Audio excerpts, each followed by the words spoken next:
আসসালামু আলাইকুম। Option tree framework টিউটোরিয়ালে আপনাদেরকে স্বাগতম।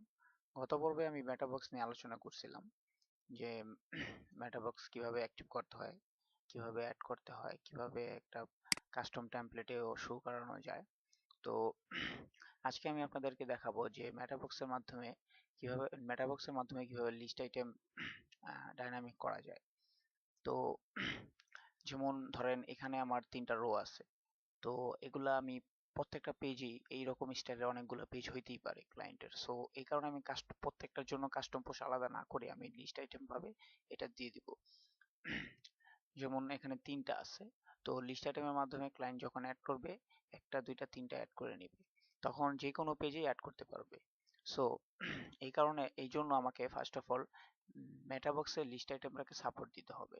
তো কোথায় দিব, যে আমি এই পেজ, আমার যে মেটাবক্স অ্যাক্টিভ আছে পেজের মধ্যে, তো এটার মধ্যে আমি দিব। তো গত পর্ব যদি না দেখেন তাহলে এটা বুঝবেন না, আর যারা বুঝার তো তারা বুঝবেনি। সো এখানে আমি লিস্ট আইটেমটা নিয়ে আসবো, লিস্ট আইটেমের যেই টাইপটা আছে এটাকে এখানে অ্যাক্টিভ করে দিব। তো এখানে কি আছে, যেমন এটা থিম অপশন থেকে নিয়ে আসছি আমি, যে ডেমো লিস্ট আইটেম। তো এটা ডেমো লিস্ট আইটেমই থাক, এটার আইডিটা থাক, সমস্যা নেই। তো এখন আমার কি করতে হবে, এখন আমার যে টাইপটা নেওয়া হয়েছে list item, must be list item type নিতে হবে। এখন যদি আমি আমার এই পেজে আপডেট দেই,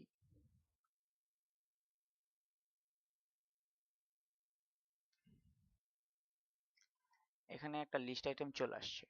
তো এখন আমার কি কি দরকার আছে, এখানে আমার কি কি দরকার আছে, এখানে একটা ইমেজ আছে, একটা টাইটেল আছে, কিছু কন্টেন্ট আছে, একটা লিংক আছে। তো ফার্স্ট একটা হবে কি আমার ইমেজ। তো লিস্ট ইমেজ, টাইপ হবে আপলোড। তারপরটা আমার কি আছে, তারপরটা আছে title, list title,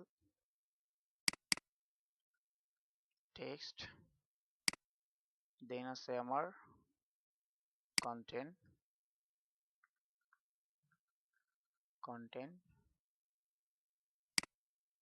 text area.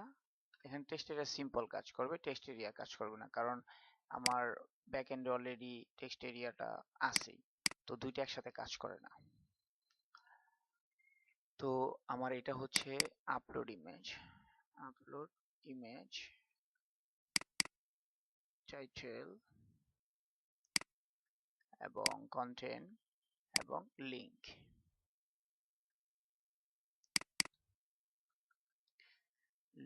Link হবে টেক্সট। তো এখন ওর আপডেট দিই,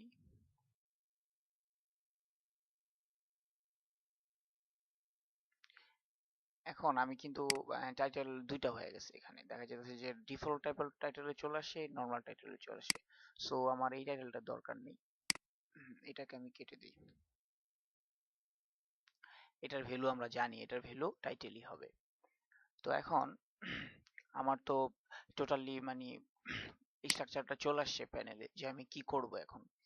তো এখন পেজ ডট পিএইচপি তে যাই, আমি পেজ ডট পিএইচপি তে গিয়ে দেখি যে 3টা রো আছে, এই স্পেন 4, তো আমি স্পেন 4টাকে ডাইনামিক করব, এই স্পেন 4 গুলা কেটে দিই, এটাকে আমার ডাইনামিক করতে হবে। তো ডাইনামিক করার জন্য আমার এইখানে এটা মেটাবক্সের জন্য এই কোডটা আমার ইউজ করতে হবে। যে ভেরিয়েবলতে কি হবে, আমি এক কাজ করি, আগে মেটাবক্স থেকে আইডি গুলা নিয়ে আসি, ডেমো লিস্ট আইটেম। আমি যে মেটাবক্সটা যেটা লিস্ট আইটেমটা অ্যাক্টিভ করতেছি, যেই অপশন যে টাইপটা আমি অ্যাক্টিভ করতেছি পেজের মধ্যে, ওইটার আইডিটা হবে এখানে, ডেমো মানে লিস্ট আইটেমের যে আইডিটা আছে এটা হবে এখানে, এবং ভেরিয়েবল হবে, প্রত্যেকটা একটা ভেরিয়েবল হবে, যে বুঝাইতেছি যে এটাকে আমি প্রকাশ করতেছি, এই আইডিটাকে আমি প্রকাশ করতেছি ভেরিয়েবল দিয়ে। ভেরিয়েবল দিয়ে, এবং এখানে যে কোনো একটা ভ্যালু ধরি বা যে কোনো একটা নাম, যে কোনো একটা নাম আমি লিখে দিই পেজ। তো এখন আমার যে লিস্ট আইটেমটা আছে, যেই লিস্ট আইটেমটা আছে, এগুলা যে প্রত্যেকটা ডাটা আছে, যে লিস্ট ইমেজ, লিস্ট কন্টেন্ট এবং টাইটেল, এগুলো প্রত্যেকটা ডাইনামিক হবে এইখানে। তো এটা ডাইনামিক করার জন্য আমার এখানে আগে লক্ষ্য করতে হবে যে রো আছে, একটা রো, একটার পর একটা রো আসবে, একটার পর একটা রো আসবে, মানে একটার পর একটা স্প্যান চলে আসবে।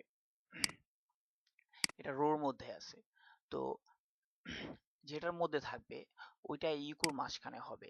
ফর ইচের মধ্যে আমার আবার আবার যে ভেরিয়েবলটা আছে, ভেরিয়েবলটা আমি চিনাবো যে কিভাবে মানে ভেরিয়েবলটা যেই রূপটা ধারণ করবে আরেকটা ভেরিয়েবল দিয়ে, যে পেজ। তো এখানে আমার কি হবে, রোটা, মানে রোর মধ্যে একটার পর একটা স্প্যান চলে আসবে, এটা মাসবে দিতে হবে। এখানে এখানে যেমন আমি দিয়ে দিই রোটা, এবং এই ডিপটা আমি এখানে দিয়ে দিই। তো এটা শুরু এবং শেষ হয়ে গেছে, শুরু এবং শেষ হয়ে গেছে। অ্যান্ড যেই স্প্যান একটা পর একটা আসবে, এটাকে আমি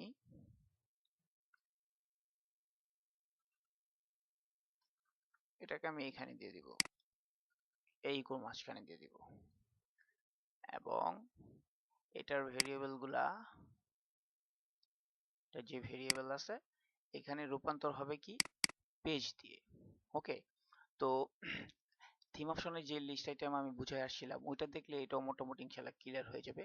তো এইখানে আবার যেই মেটা, গেট পোস্ট মেটা, এটার জন্য কিন্তু এটা কাজ করতেছে, মানে ওরে ফার্স্টে আমি চিনাই নিছি, ফার্স্ট টাইম ওরে চিনাই নিছি, দেন আমি এখানে আমার লিস্ট আইটেম ডাইনামিক করার কোড দিতেছি, তো ফাংশন করতেছি। তো যাই হোক, এখন আমার যে ইমেজটা আছে, এই যে ইমেজ, এই ইমেজটাকে ডাইনামিক করব, যে double quotation dot dot variable কি নিছিলাম, ভেরিয়েবল নিছিলাম পেজ। সব জায়গাতে পেজ দিয়ে শুরু হবে, এই ভেরিয়েবলটা দিয়ে শুরু হবে। দেন সরি, ডাবল হয়ে গেছে, then third bracket, double quotation, double quotation, and আমার যে ইমেজের যে আইডিটা ছিল, সেই আইডিটা আমি এখানে দিব ইমেজের জন্য। তো এর আগে আমি শর্টকাটে করার জন্য আমি এখানে সব জায়গায় এটা দিয়ে দিই, কারণ এটা সেম হবে, সব জায়গায় সেম হবে। এই আমার আইডি, এবং এই আমার কন্টেন্ট, এবং এইখানে হবে আমার, এখানে কোনো লিঙ্ক নাই, যাই হোক আমি একটা লিঙ্ক করে দিই,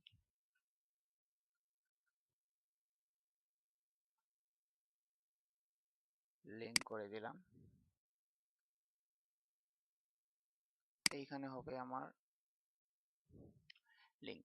তো ইমেজ, ইমেজের আইডি কি নিছিলাম, আমি ইমেজের আইডি নিছিলাম যে লিস্ট ইমেজ, লিস্ট ইমেজ, আর এলটা দিয়ে দিব টাইটেল, টাইটেল আমার ডিফল্ট ভ্যালু, লিস্ট আইটেমের ডিফল্ট ভ্যালু, এবং এটা হলো লিস্ট টাইটেল। আচ্ছা, টাইটেল টাইটেলই থাক, এই আমি এটা তো কেটে দিছিলাম পরে, আচ্ছা এটা এখানে লিস্ট টাইটেল, লিস্ট টাইটেল। এবং এখানে কি হয়, কি ছিল যে list content, list content, list content, এবং এটা ছিল লিস্ট লিংক। এই আইডিটা চেঞ্জ করে নেই, লিস্ট লিংক, লিস্ট লিংক।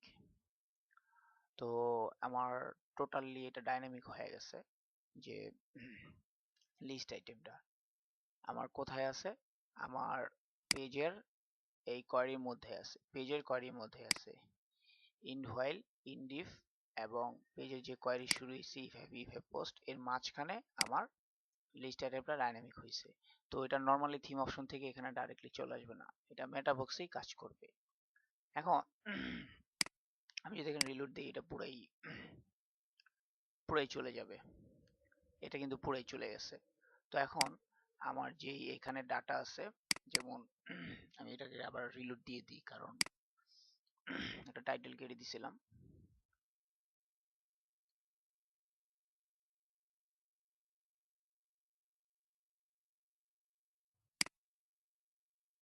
এখানে টাইটেল টাইটেল দিই,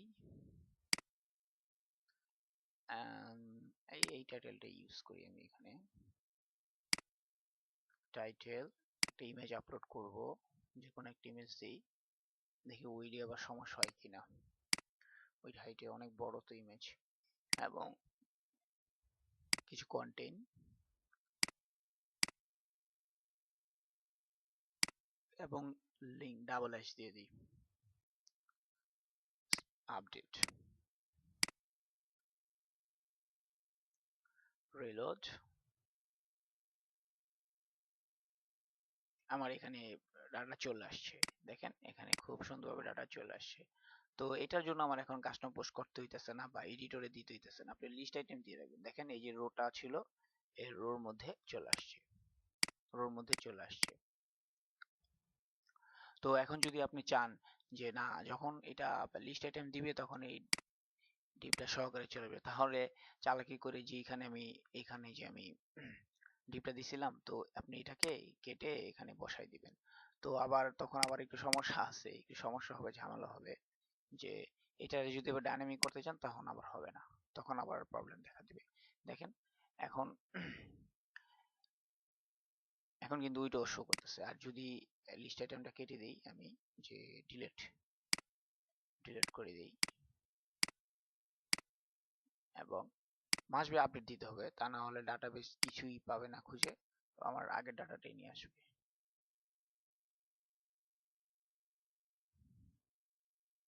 তাহলে কিন্তু আমার ওইটা সহকারী চলে গেছে। আর ওটা যদি ডাইনামিক করতে চান তাহলে আর এইসব ধরনের কোনো প্রবলেম হবে না। তো যাই হোক, এখন আপনারা খুব সহজেই কিভাবে লিস্ট আইটেম ডাইনামিক করা যাবে মেটাবক্সে, তো এটা শিখলেন। আর এটা খুবই ইম্পর্টেন্ট, কারণ অনেক সময় এটা অনেক দরকার হয়, অনেক সময় বলতে কি এটা লিস্ট আইটেমটা খুবই দরকার হয়। এমন অনেক সময় অনেক ক্লায়েন্টের কাজে আমার খুব দরকার হয়েছিল, যেমন প্রত্যেকটা সার্ভিস আলাদা আলাদা আলাদা মেনু আছে। তো তখন এটা দরকার হয়েছিল যে প্রত্যেকটা সার্ভিস আলাদা আলাদা দিতে হবে, বা প্রত্যেকটা প্রোফাইলের, কোম্পানির প্রোফাইলে আলাদা আলাদা ইনফরমেশন আছে, তখন আপনি লিস্ট আইটেম ইউজ করতে পারবেন। আর সবচেয়ে দরকার হয় আপনার যে প্রাইজিং টেবিলগুলা বা প্রাইজিং যে সিস্টেমগুলা, ওইখানে যে পেজের মধ্যে ওইখানে দরকার হয়। তো ইনশাল্লাহ আজকে খুব ভালো একটা জিনিস শিখলেন যে লিস্ট আইটেম কিভাবে ডাইনামিক করতে হয়, এবং নেক্সট টিউটোরিয়ালে আমি দেখাবো যে কিভাবে গ্যালারি, কিভাবে মেটাবক্সে গ্যালারি অ্যাক্টিভ করতে হয়। যেমন আমরা কিন্তু এখানে আপলোড করলেই, এখানে আপলোড করলে একটা গ্যালারি মেক হয়, যেমন এই যে ক্রিয়েটেড গ্যালারি তৈরি হয়েছে, এরকম একটা গ্যালারি যে আমি সিলেক্ট করে গ্যালারি তৈরি করব। এখন আমি যদি গ্যালারি তৈরি করি, তাহলে এটা আমার এখানে শো হইতেছে, এখানে শো হইতেছে। কিন্তু আমি চাচ্ছি যে না, আমি একটা নির্দিষ্ট জায়গা দিয়ে দেবো, যেমন এখানে একটা স্লাইডার আছে, এটাকে আমি গ্যালারি বানাই দিব। সো নেক্সট টিউটোরিয়ালে ইনশাআল্লাহ আমি গ্যালারিটা দেখাবো। আর একটা কথা, যে আমি যেই কটা টিউটোরিয়াল বানাইছি প্রত্যেকটা টিউটোরিয়ালের সোর্স কোড কিন্তু আমি আমাদের যে ব্লগ আছে, ব্লগে দিয়ে দিছি, ব্লগে দিয়ে দিছি। তো অনেকে সোর্স কোডের কথা জিজ্ঞেস করছিলেন, তো ওইগুলা কিন্তু সব সোর্স কোডই ব্লগে আছে, কারণ টিউটোরিয়াল বানাইতেছি শুধু শুধু দেখানোর জন্য না, সোর্স কোড দেওয়ার জন্য।